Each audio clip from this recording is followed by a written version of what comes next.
D'abord, c'est anonyme, c'est gratuit, c'est complètement confidentiel, il n'y a pas de jugement non plus, ça concerne tout le monde. Chaque relation sexuelle, et quand je parle de relation sexuelle, c'est globalement, c'est-à-dire que ce soit une fellation ou des caresses peuvent aussi transmettre des infections sexuellement transmissibles telles que les papillomavirus ou la gonorrhée ou la chlamydia. Maintenant, je vais piquer, ça va faire une petite incision, voilà. Et je vais récolter le sang pour pouvoir le mettre dans mon flacon. Il n'y a pas de prise de sang, donc il n'y a pas besoin ni d'un médecin ou d'une médecin, ni d'un infirmier ou d'une infirmière. Ce sont des bénévoles qui sont formés aux gestes techniques pour pouvoir prélever avec une petite pipette 3 gouttes de sang. Je vais mettre ton échantillon de sang dans la cassette avant d'ensuite mettre le deuxième flacon qui est le flacon, le révélateur.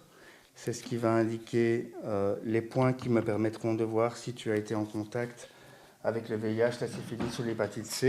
Contrairement à ce qui se passe dans la communauté gay, bisexuelle, où il y a quand même pas mal de campagnes de dépistage, de nombreuses personnes hétérosexuelles qui ont par exemple, soit occasionnellement, soit de manière régulière, plusieurs partenaires et qui en fait ne sont pas du tout au courant de ce qu'ils peuvent, de ce qu'ils ont, de ce qu'ils peuvent propager. Pour la population en général, on devrait faire beaucoup plus de campagnes de sensibilisation pour le dépistage.